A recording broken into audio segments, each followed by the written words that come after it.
Good afternoon. मेरा नाम ऋचा है। मेरा सब्जेक्ट है बायोलॉजी, जीव विज्ञान। जीव विज्ञान मैं आपको जीव विज्ञान के बारे में बताना चाहती हूँ। जीव विज्ञान क्या होता है? दो शब्दों से मिलके बना होता है, बायो और लोगस। बायो का अर्थ है सजीव, लोगस का मीन्स है अध्ययन। जब ये दोनों शब्द मिल जाते हैं बायो लोगस, तो एक नया शब्द बनता है बायोलोगस। एक नया शब्द बनता है बायोलॉजी, जिसे हम कहते हैं जीव विज्ञान। जीव विज्ञान को 3 भागों में बांटा गया है: जंतु विज्ञान, वनस्पति विज्ञान, सूक्ष्म जीव विज्ञान। जूलॉजी जंतु विज्ञान को बोलते हैं, वनस्पति विज्ञान को क्या कहते हैं? बॉटनी। सूक्ष्म जीव विज्ञान को बोलते हैं माइक्रोबायोलॉजी। अब जंतु विज्ञान के अंदर हम क्या करते हैं? मानव और जंतु के अध्ययन को जंतु विज्ञान कहते हैं। स्टडी ऑफ ह्यूमन या एनिमल, स्टडी ऑफ ह्यूमन या एनिमल। और वनस्पति विज्ञान के अंदर पादप या औषधियों का अध्ययन किया जाता है, study of plants and herbs. और सूक्ष्म जीव विज्ञान के अंदर सूक्ष्म जीवों का अध्ययन किया जाता है, जिन्हें हम बिना माइक्रोस्कोप के नहीं देख सकते, माइक्रोस्कोप से ही देख पाएंगे। जैसे कि कोशिका है, बैक्टीरिया है, वायरस है, इन सबको हम बिना माइक्रोस्कोप के नहीं देख सकते। ये इतने छोटे, इतने सूक्ष्म होते हैं कि हम इन्हें बिना माइक्रोस्कोप से नहीं देख सकते। और फादर ऑफ बायोलॉजी बोलते हैं अरस्तु को, और अरस्तु को फादर ऑफ जूलॉजी भी बोलते हैं। और फादर ऑफ बॉटनी किसे कहते हैं? थियोफ्रेस्टस को फादर ऑफ बॉटनी बोलते हैं। बायोलॉजी शब्द सबसे पहले किसने दिया था? लैमार्क और ट्रेवरियनस ने। बायोलॉजी शब्द किसने दिया था सबसे पहले? लैमार्क और ट्रेवरियनस ने, सन 1801 और 1802 में। ठीक है। अब पादपों और जंतुओं की एक विशेषता होती है, एक समान बात एक ये होती है कि उनमें कोशिका पाई जाती है। इनके शरीर दोनों में कोशिका पाई जाती है, और उसी कोशिका के बारे में आपको मैं समझा रही हूँ। कोशिका होती क्या है, कैसे बनी है, इसकी उत्पत्ति कैसे हुई है। तो कोशिका शब्द लैटिन भाषा के सेलुला शब्द से बना है, जिसका अर्थ होता है छोटा सा कमरा। जैसे कि हमारा घर होता है, घर में एक छोटा सा कमरा होता है, उसे हम सेल बोलेंगे। ऐसे ही हमारे शरीर में भी एक छोटी सी कोशिका होती है, जिसे सेलुला जिसे छोटा सा कमरा कहेंगे। कोशिका की खोज की थी रॉबर्ट हुक ने 1665 में मृत कोशिकाओं में। वह मृत कोशिका कौन सी थी?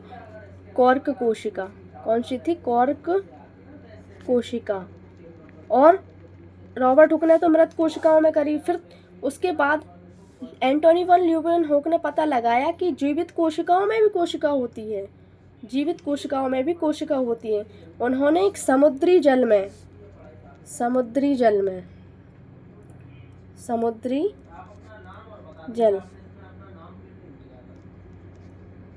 या तालाब के जल में इसकी खोज की थी। समुद्री नहीं, तालाब ही बोल देंगे, तालाब के जल में इसकी खोज की थी। यहाँ पे ये स्वतंत्र रूप से तैर रही थी, यहाँ कोशिका ऐसे। इन्होंने उसी तालाब के जल से पता लगाया कि जीवित कोशिकाओं में भी कोशिका होती है। और ये कब पता लगाया? 1674 यानी कि 1674 में। कोशिका जीवों के शरीर की संरचनात्मक एवं कार्यात्मक इकाई है। कोशिका जीवों के शरीर की संरचनात्मक एवं कार्यात्मक इकाई है। कोशिका सिद्धांत के अनुसार जीवों का शरीर बहुत सी कोशिकाओं से मिलकर बना होता है। अब देखो ये कैसे होता है। जैसे कि बहुत सारी कोशिकाएं हैं, इससे ऊतक बना, ऊतक से अंग बना, अंग से शरीर बना। जैसे हमारा घर बनता है तो सबसे पहले हम ईंटों का यूज़ करते। ईंटें बहुत सारी ईंटों को इकट्ठा ऐसे एक साथ एक के ऊपर एक ऐसे व्यवस्थित करते हैं, तो दीवार बनती है। ये दीवार बन गई।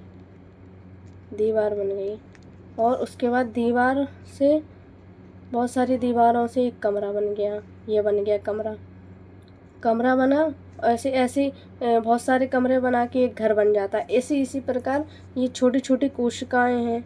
कोशिकाओं जब इकट्ठी हो गई तो ऊतक बन गए, एक साथ एक इकट्ठी हो गई तो ऊतक बन गए। ऊतक से फिर एक अंग बना, अंग बहुत सारे, एक बहुत अलग अलग अंग बने। अंग मिलके पूरा एक शरीर का निर्माण कर दिया। तो इसीलिए हम इसे कोशिका को जीवों के शरीर की संरचनात्मक एवं कार्यात्मक इकाई कहते हैं। उसके बाद ये रॉबर्ट हुक ने मृत कोशिकाओं में और ल्यूवेनहॉक ने जीवित कोशिकाओं में कोशिका की खोज तो की, लेकिन उसके बाद आए रुडोल्फ विर्चो। इन्होंने कोशिका उत्पत्ति के संबंध में एक मत दिया, एक बात बताई। वह मत था ओमनिस सेल्यूला ई सेल्यूला, जिसका अर्थ है सभी कोशिकाएं पुरानी कोशिकाओं से बनती हैं। यानी कि जो पुरानी कोशिकाएं वही नई कोशिकाओं को बनाती हैं, कोई अलग से नहीं बनती। तो कोशिकाओं को हम केवल माइक्रोस्कोप से ही देख सकते हैं, बिना माइक्रोस्कोप से हम कोशिकाएं नहीं देख पाएंगे। कोशिकाएं दो प्रकार की होती हैं, प्रोकैरियोटिक और यूकैरियोटिक। प्रोकैरियोटिक कोशिकाओं में क्या होता है, ये अल्प विकसित होती हैं, पूरी तरह से विकसित नहीं हो पाती हैं और इनमें केंद्रक भी नहीं पाए जाते। केंद्रक भी नहीं पाए जाते।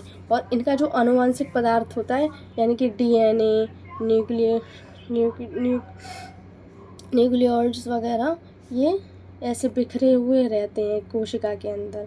और यूकैरियोटिक कोशिकाओं में ये पूर्ण विकसित होती हैं और इसमें केंद्रक पाए जाते हैं। और इनका आनुवंशिक पदार्थ क्या होता है, केंद्रक के अंदर होता है। जैसे कि ये केंद्रक है, केंद्रक के अंदर यहाँ पाया जाएगा आनुवंशिक पदार्थ, यहाँ पे। प्रोकैरियोटिक कोशिका में कौन आते हैं, बैक्टीरिया, वायरस वगैरह, बैक्टीरिया, जीवाणु, वायरस।